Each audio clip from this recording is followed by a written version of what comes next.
세계 대외 관계는 그쯤 범위에서 더 넘어가지는 않은 것 같습니다. 암장 자체를 키운다는 것은 그 때문에도 우리가 남에게 의심사고 괜히 내용도 없이 외형을 키운다는 게 좋지 않다는 걸 같이 동의를 했어요.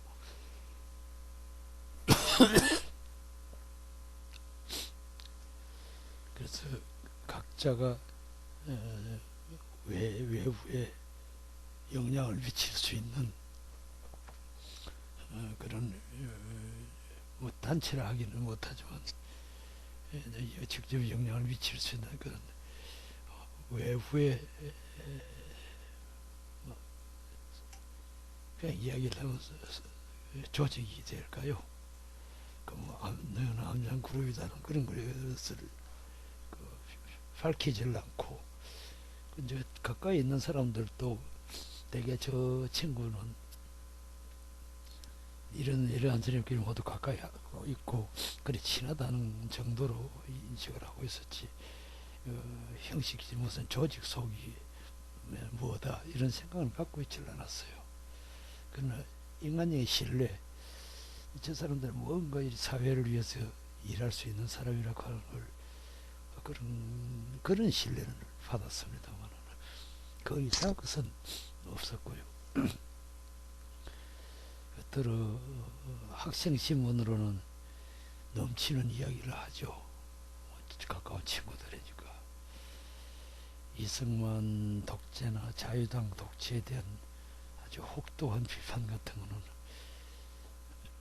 학생 신문을 그때 고등학교 학생 입에서 나오기 어려운 정도. 신문이나 사상계를 보고 그 판단하는 현실 문제 같은 거는 같은 친구들이 들어보아도 틀림없는 사실인 것 같고 분석하는 것이 정확하니까 거부한다든가 뭐 부정할 수는 없는 그런 거였죠. 그렇게 하면서 친해진 겁니다.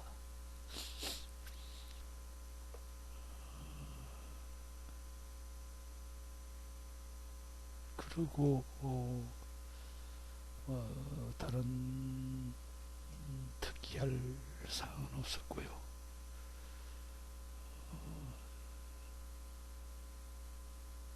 45년, 46년 모두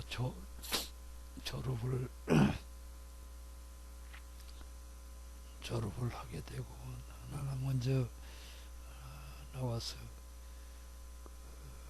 국제신보 영업부에 근무를 하고 있었고 그 한 해 후에 이수영 선생, 김광 선생 졸업반이 돼가지고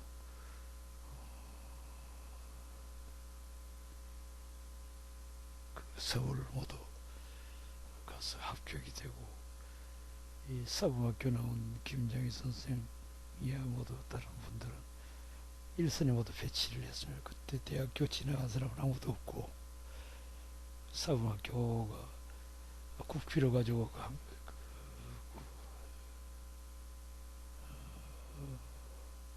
교사 양성학교니까 사범이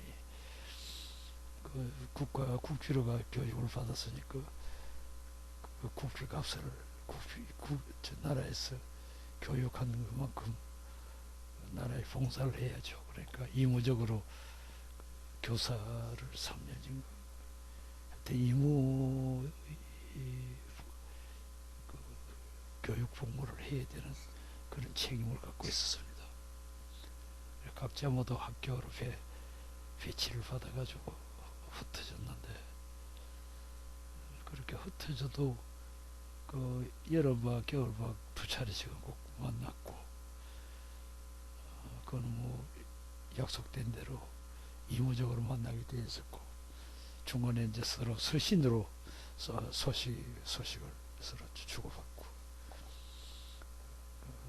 그런 약간 공백기가 있었는데 그럼에도 겨울 방학에는 꼭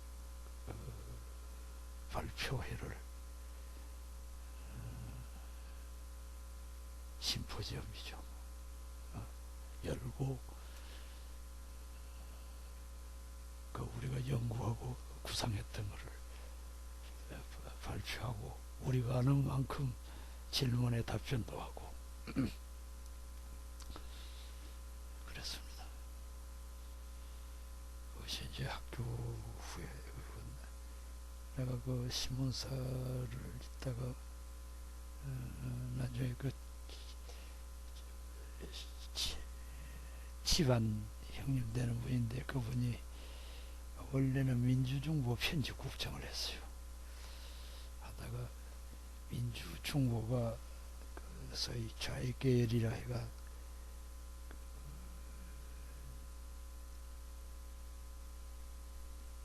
이승만 정권에 빼앗기죠. 그러니까 모두 다 잡아야 부리고 일본에 살기 위해서 일본으로 밀항을 해 도망을 가고 신문사가 피니까 그는 자유당 재산으로 되어가지고 있었는데 저 형되는 분은 용케도 끌려 들어갔는데 뭐 외국으로 도망을 나고 끌려 들어갔는데 주위에서 소위 힘을 피워서 구제가 됐습니다. 그 무의도식하고 뭐 쉬다가 하던 게 신분쟁이니까 다시 이제 서울에서 상공일보라고 하는 서울 수도신문의 부산 지국을 지사를 경영하려고 그걸 지사권을 얻었는데 내가 신문사에 벌써 4년 이상을 종사하면서 신문을 만들 줄은 몰라도 그 보고 판매하는 거를 잘난다 생각을 하고 나하고 같이 하자고 국제신문에 잘 있는 사람을 끌고 가가지고 그게 상공일보에 근무를 했고요. 그 다음 해에 나도 서울로 올라가게 됐네.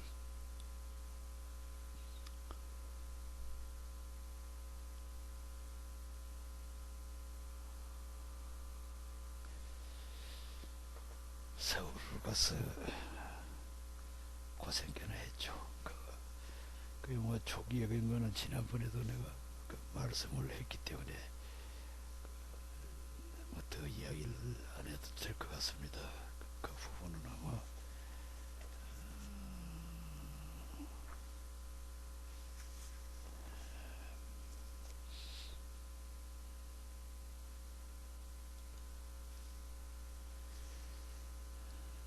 지난번 녹취록 제 1회분 53페이지에 대충 서울 와서 초기 생활을 이야기를 했죠.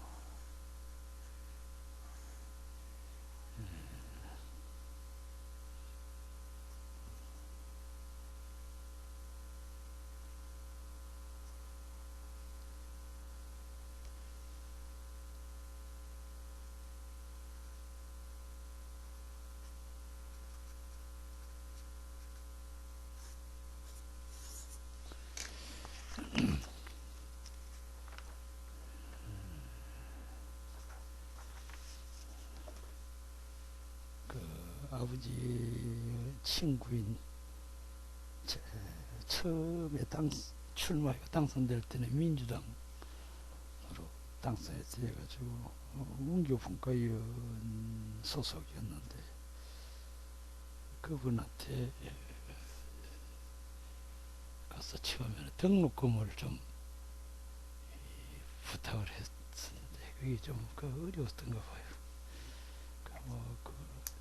우선 내가 어디 특별히 갈 데가 없으면은 자기 아들 동국대학교 재학생이었는데 같이 지내면 좋지 않겠나. 그럼 우선 먹고 자는 걸 여기서 하라고 했어.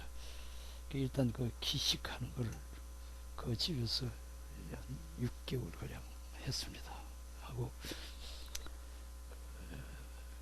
나머지 아무리 공부한다고 왔지만 맹탕 밥도 먹고 있기가 불편하고 해서 그 김용훈 선생이 낙산동 물리대 뒤쪽에 방을 얻어가 있는데 그게 몇 차례 가서 좀 군세가지만 뭐 내가 여기 있으면 좋겠다 했더니 오라고 그랬어.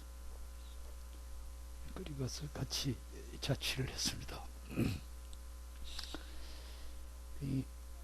뭐 내한테는 누구 하나 시군 한 장도 지원해 주는 사람이 없으니까 거기 가서는 해화국민학교에 그 낙선동에서 바로 저 해화동 지금 노타리고 지나면 해화동이니까 뭐 거리가 가깝잖아요. 거리 가서 처음에 시간 강사처럼 1시간 반, 2시간 정도 어린애들 거들어 주기도 하고 그래 뭐 약간은 월급 주는 게 하숙비 비슷한 그런 돈을 얻은 셈인데 그 김용호 선생하고 같이 자취를 하면서 그렇게 지냈어요. 합격을 했는데 등록을 제때 못하니까 문제가 생기죠. 내가 나중에 다시 등록을 2차례가 그게 이제 전부인데 학교를 그 학교 등록이 돼가 이름이 있다가 학교 가지고 안 댕기는 거로 하는 게 옳죠. 뭐 학교 안 댕기는 거로 해야 돼요. 그때부터는 어떤 생각을 가졌냐면은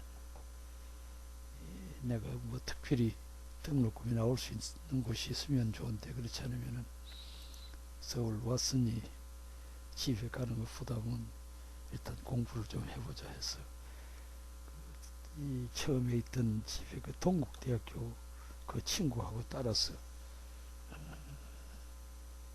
그 동국대학교 가서 일종 도강이죠.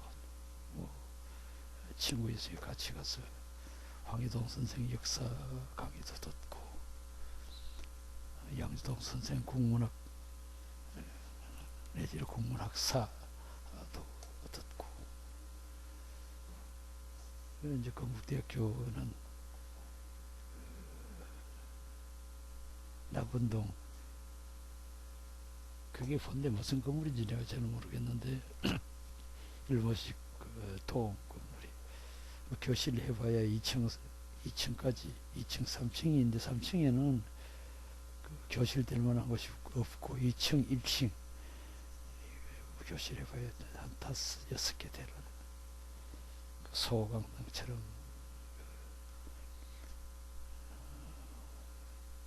그기가 강동진 교수의 그 경제사 그때 그 양반은 또 서양사를 가르치면서 2가지를 강의를 한 걸 하는데 상당히 재미있는 양반이었어요. 경향도 상당히 나는 내 눈에는 경향이 좋은 분으로 보였고 그 뭐 프랑스 혁명이나 이럴 때는 뭐냐면 강의를 하는데 뭐 스스로 열이 나가지고 아주 열광을 하는 분이었어요. 왜 아마 조선 한국 식민지 수탈상 하는 책이 하나 있을 겁니다.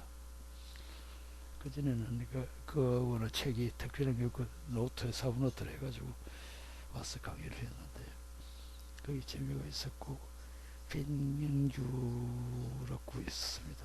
그 교수 경제학 강의가 들을만했고요. 여러분 아시려는 시조 시인인 이원상 씨, 그분이 국문학사, 정치사상사를 했네. 근데 그 양반의 강의가 은채 진지하고 재주 있는 사람이었어요. 좋아했습니다. 인연은 뭐냐면은 고등학교 우리가 한문 시간에 민족음역학이라고 하는 연상 씨의 수필집이죠. 어떤 수필이냐면은 소위 비유하고 이 한 시 한 구절씩 넣어가지고 우리 현실에 비유해서 맺는 민족 맥박인가 그래서 그런 책이에요. 그걸 대본을 해가지고 그래. 고등학교 때 그 한문 선생님이 매우 진지하고 어진 양반인데 그걸 대본을 해가지고 공부를 했거든요. 그래서 이현상 선생을 하는데 나중에 알고 보니까 그, 그 내가 읽었던 작가 아니 조선 문학 사조사라고 하는 백철 씨가 쓴 그 책에 또 연상 씨가 나옵니다. 그리고 초기 이 양반이 친일을 했어요.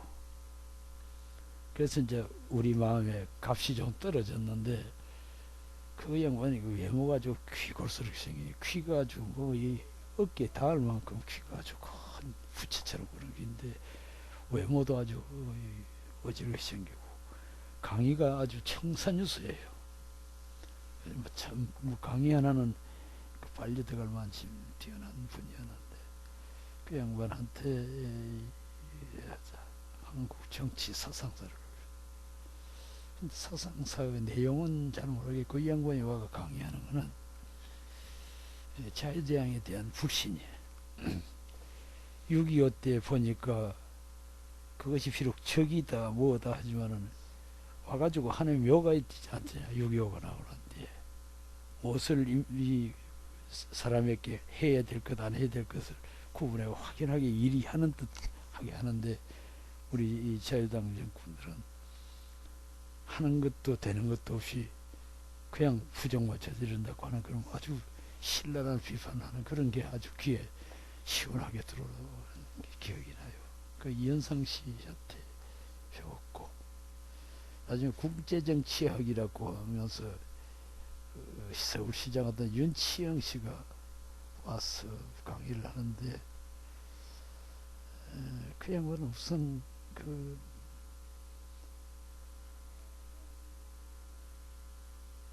못마땅한 사람이에요.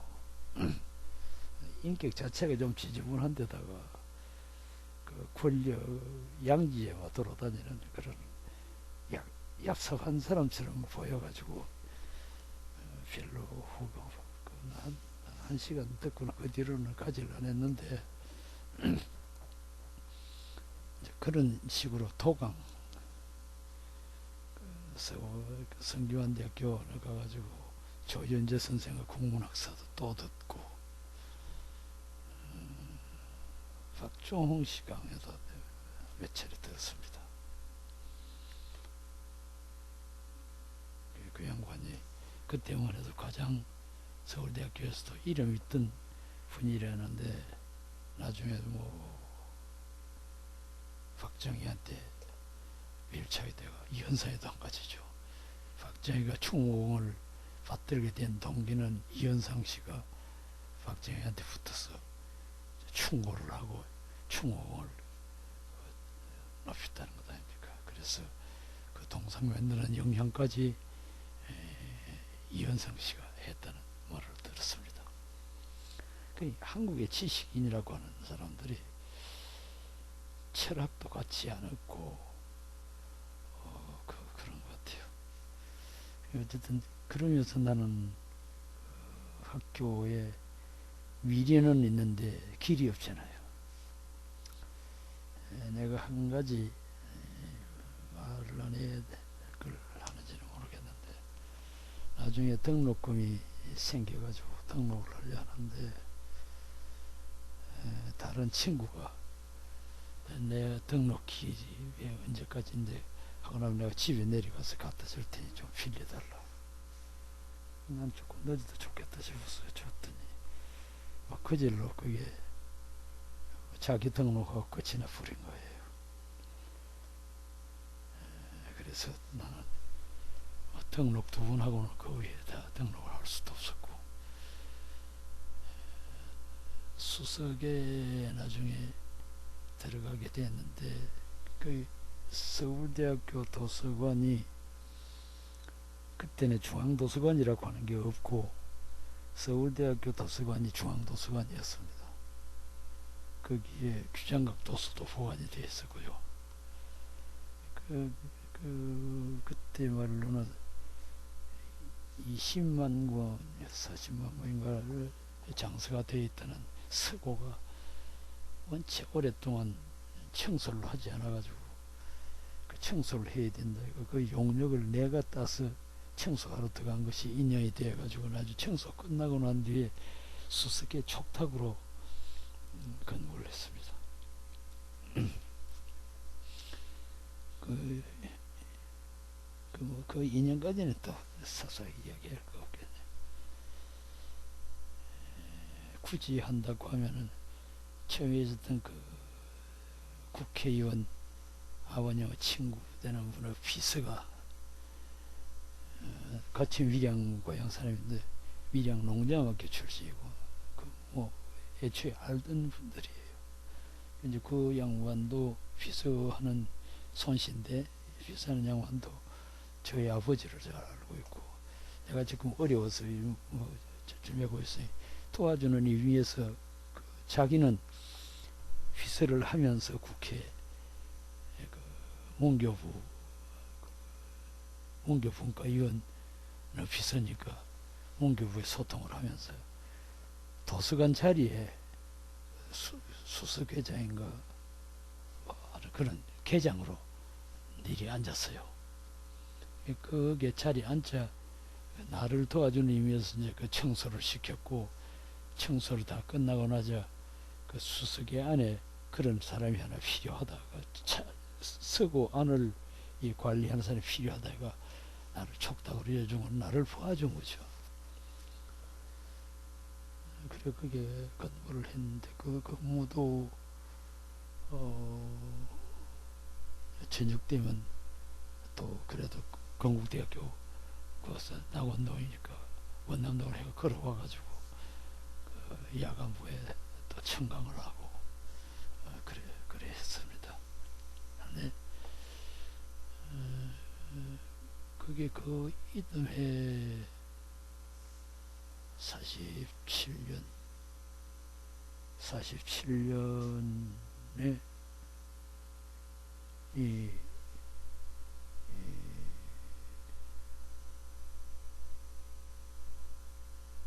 그래서 공무원 중에 군 위필자는 모두 이제 퇴출하는 그런 영이 있었어요. 46년부터 그게 시작됐는데 그게 도서관에 월급을 주고 있는데 군 위필자를 그냥 끼워넣을 수 없잖아요. 그러니까 천상을 그만둘 수밖에 없는 다른 방법이 없는 거지. 또 나를 그 소개해준 사람은 체면도 있고 그래서 그만두게 되고 이제 군에 입대를 할 수밖에 없는 그런 처지가 됐죠. 예. 오늘 거기까지 좀 했으면 좋겠네요.